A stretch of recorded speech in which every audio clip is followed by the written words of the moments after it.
નરેશભાઈ, ખૂબ ખૂબ આભાર. અને હવે જેની આપણે સૌ આતુરતાથી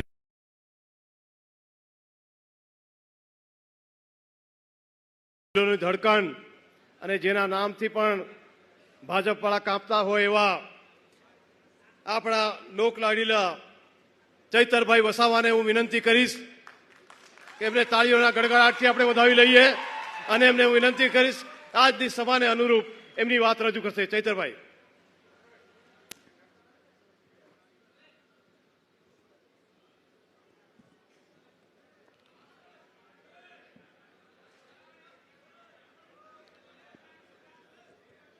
જય જોહાર. આવું ઢીલું ઢીલું નહીં ચાલે ભાઈ. બંને હાથની મુઠ્ઠી વાળો, બંને હાથની મુઠ્ઠી વાળો અને બધા નારો જોર જોરથી બોલાવવો પડશે. કેમ કે આ વિસ્તારમાં જે પ્રકારે 30 વર્ષથી ભારતીય જનતા પાર્ટીનું શાસન છે અને જે નેતાઓ છે એમને પણ ખબર પડવી જોઈએ કે અહીંયા આમ આદમી પાર્ટીની જાહેર સભા છે અને આ સભામાં જોરશોરથી નારા લાગે છે. તો બધા જ લોકો બે હાથ ઊંચા કરીને નારા હું જે બોલાવું એ બોલજો. જય જોહાર, જય જોહાર, ભારત માતા કી, भारत माता की, जय जोहार का नारा है, जय जोहार का नारा है. धन्यवाद. જે પણ આગેવાનો બહાર ઉભા છે એમને મારે નમ્ર વિનંતી છે કે અંદર આવીને પોતપોતાનું સ્થાન ગ્રહણ કરી લે. ટૂંક સમયમાં આમ આદમી પાર્ટીના રાષ્ટ્રીય સંયોજક, દિલ્હીના મુખ્યમંત્રી શ્રી અરવિંદ કેજરીવાલજી, પંજાબના મુખ્યમંત્રી સરદાર ભગવત માનજી પધારી રહ્યા છે અને મંચસ્થ આપણી મધ્યે ગુજરાત પ્રદેશના પ્રભારી એવા ગોપાલરાયજી, આપણા સૌના માર્ગદર્શક અને ગુજરાત પ્રદેશના અધ્યક્ષ એવા ઈસુદાન ગઢવીજી, સાથે આ વિસ્તારના આગેવાન નરેશ બારિયા,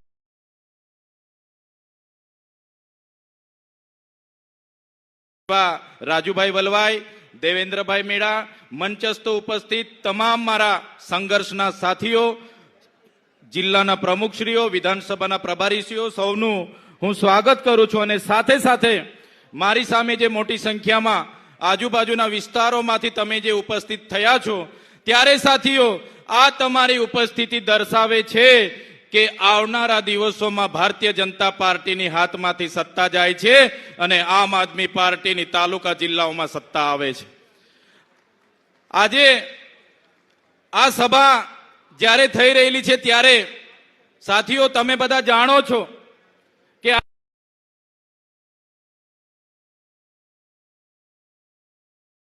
આ ધરતી પર વસનારો સમુદાય જેને આદિવાસી કહેવામાં આવે છે, પણ આ ભારતીય જનતા પાર્ટીની સરકાર, આ આરએસએસ થી કામ કરનારી સરકારે આદિવાસીઓને વનબંધુ, વનવાસી, ગિરિજન, જનજાતિ કરીને આદિવાસીઓનું અસ્તિત્વને ભૂસવાનું કામ કર્યું છે.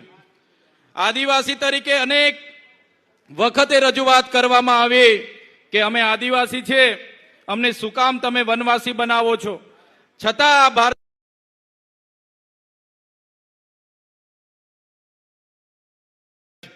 ત્યારે આપણે બધાએ આપણી અસ્મિતા માટે જાગવાની જરૂર છે. સાથીઓ તમે જોયું હશે, આપણે શરૂઆતમાં સરકાર સામે જય જોહારનો નારો બોલતા હતા, જય જોહાર. ત્યારે એમના આરએસએસના લોકો કહેતા હતા આપણને કે આ જોહારિયા ક્યાંથી આવી ગયા, આ જોહારવાળા ક્યાંથી આવી ગયા. અને આજે આરએસએસ હોય કે ભારતીય જનતા પાર્ટી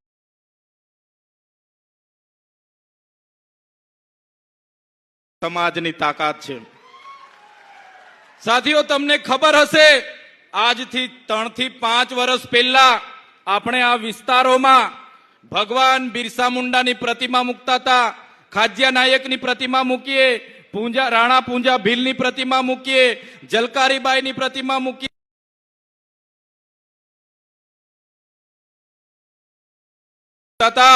કે આ લોકો આ વિસ્તારમાં નક્સલવાદ પેદા કરશે, અહીંયા બિરસા મુંડાની પ્રતિમા તમારે નહીં મૂકવાની. આજે તમારી જાગૃતિ એટલી આવી ગઈ છે કે આ ભારતીય જનતા પાર્ટીના લોકોને આજે જનજાતીય ગૌરવ દિવસ ઉજવવાની મજબૂરીમાં ફરજ પડી ગઈ છે.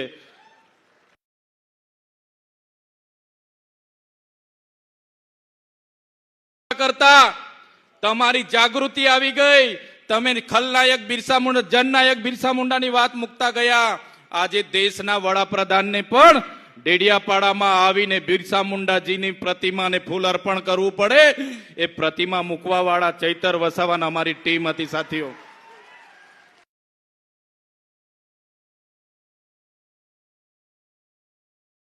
આપણા જે આઝાદીના સંઘર્ષના સાથીઓ આઝાદીમાં શહીદ થયા, એ ચાહે ખાજિયા નાયક હોય, ટાટિયા મામા હોય, ગુરુ ગોવિંદજી હોય, બિરસા મુંડા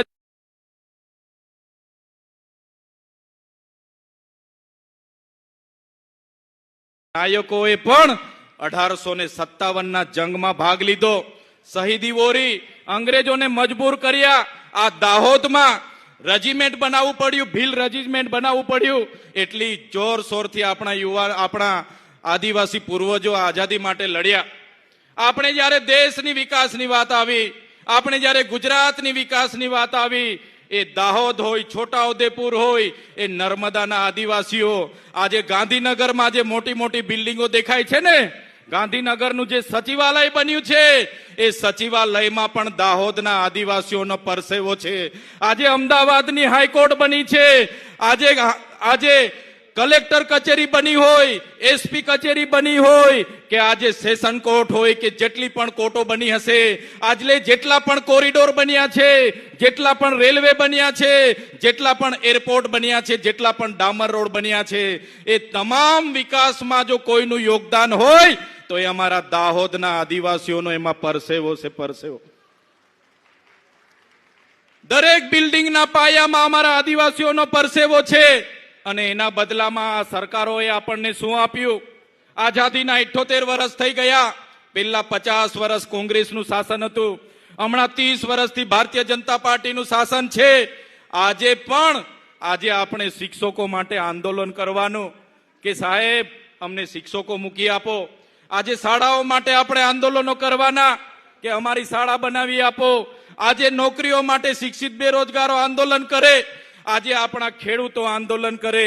આજે જે લોકો અહીંથી ભાગ્યા ખેતી કરવા માટે સૌરાષ્ટ્રમાં ગયા છે, એમને વળતર નથી મળ્યું, એ ભાગ્યા લોકો આંદોલન કરે.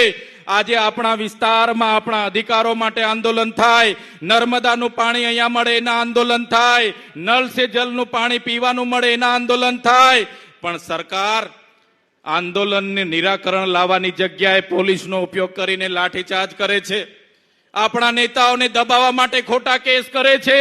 આ મંચ પરથી એ નેતાઓને પણ કહેવા માંગુ છું, એ ભાજપના નેતાઓ કાન ખોલીને સાંભળી લે. તમને જેટલું વેઠાય એટલું જ અમારા લોકોને હેરાન કરજો, કેમ કે અમે વ્યાજ સહિત એનો હિસાબ કરવાના છે. અમે વ્યાજ સમેત એનો હિસાબ કરીશું.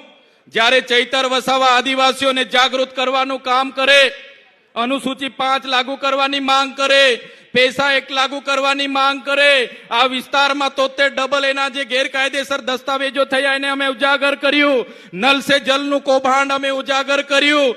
અહીંના મંત્રીએ મનરેગામાં કૌભાંડ કર્યું અને આપણા લોકોની રોજગારી છીનવી એને અમે ઉજાગર કર્યું. અહીંયા નકલી સિંચાઈની કચેરીઓ ચાલતી હતી એને અમે ઉજાગર કરી. અહીંયા નકલી કોલેજો GNM એમની ચાલતી હતી એને અમે ઉજાગર કરી. એટલે આ હર્ષભાઈ સંઘવી અને ભૂપેન્દ્રભાઈ પટેલને ગમ્યું નહીં. એક સામાન્ય કેસમાં મને જેલમાં નાખી દેવા,